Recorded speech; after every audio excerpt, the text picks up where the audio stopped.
আসন্ন ঈদ উল ফিতর ঘিরে ঘরমুখো মানুষের যাত্রা স্বস্তির করতে চলছে বাসের আগাম টিকিট বিক্রি। গাবতলীতে আছেন সহকর্মী শাহরিয়ার ইমতিয়াজ, যুক্ত হচ্ছি তার সাথে।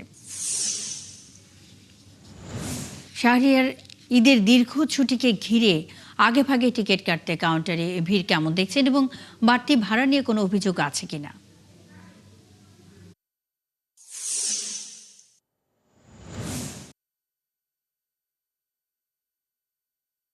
ধন্যবাদ মন্নি। চতুর্থ দিনের মতো ঈদ উল ফিতর উপলক্ষে কিন্তু যাত্রীরা এখানে এসেছেন গাবতলী বাস স্ট্যান্ডে। তারা অগ্রিম টিকিট কেনার জন্য এসেছেন এবং আমরা কিন্তু সকাল থেকে দেখছি যে যাত্রীরা গতকালকেও আমরা দেখেছি যাত্রীর সংখ্যা অনেকটাই কম, তবে সে তুলনায় কিন্তু আজকে যাত্রীর সংখ্যা অনেকটাই বেশি বলা যায়। সকালের দিকে সকাল থেকে দেখছি যাত্রীরা এখানে আসছেন, তবে বেলা বাড়ার সঙ্গে সঙ্গে কিন্তু যাত্রীর সংখ্যা আরও বাড়ছে। তবে একটা বিষয় জানিয়ে রাখি, সবগুলো কাউন্টারে যে অগ্রিম টিকিট বিক্রি করা হচ্ছে তেমনটি নয়। যেমন সরকার নির্ধারিত যে 13 থেকে 19 মার্চের যে টিকিট বিক্রির কথা, অর্থাৎ আগাম 7 দিনের যে টিকিট বিক্রির কথা রয়েছে, সেই টিকিট কিন্তু অনেক কাউন্টারগুলোতে বিক্রি হচ্ছে না। তবে আমরা এখানকার যারা বাস কাউন্টার আছে এবং বাস কর্তৃপক্ষ আছে তাদের সঙ্গে কথা বলেছি। তারা যেমনটি বলছে যে যেহেতু মধ্যপ্রাচ্যে যুদ্ধ চলমান আছে, এর প্রভাব কিন্তু বাংলাদেশেও এসে পড়েছে। কারণ তারা বলছে যে তেলের সংকট অনেকটাই বাংলাদেশে দেখা দিয়েছে এবং আগামী 4-5 দিন পর তেলের সংকট আরও বেশি প্রকট হতে পারে।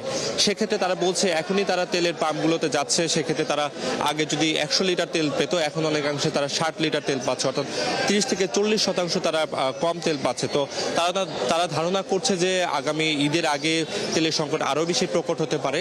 সে বিবেচনায় তারা আসলে অনেক বাস কাউন্টারই আসলে অ্যাডভান্স যে টিকিট আছে সেটা বিক্রি বন্ধ করেছে। তবে এখানকার কিন্তু যারা যাত্রী এসেছে তাদের কাছ থেকে কিন্তু একটা ভিন্ন তাদের মতামত আছে। তারা বলছে যে এখানকার বাস মালিক যারা আছে, বাস কর্তৃপক্ষ আছে, তারা ঈদকে সামনে রেখে এক ধরনের কৃত্রিমভাবে টিকিট সংকট তারা তৈরি করছে এবং যাতে ঈদকে সামনে রেখে দামগুলো টিকিটের দাম যাতে আরও বেশি বৃদ্ধি করা যায়। এবং আমরা গত 2 দিনেও কিন্তু দেখেছি যে এখানকে নানা ধরনের অভিযোগ আছে যাত্রীদের পক্ষ থেকে।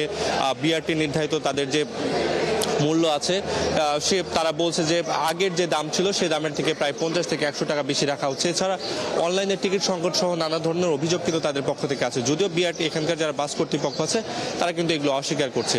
এই সব মিলিয়ে আসলে গাবতলী বাস স্ট্যান্ডে অনুযোগ নিয়ে আসলে চলছে আর টিকিট বেচাকেনা। এই ছিল গাবতলী বাস স্ট্যান্ড থেকে আমার কাছে সর্বশেষ।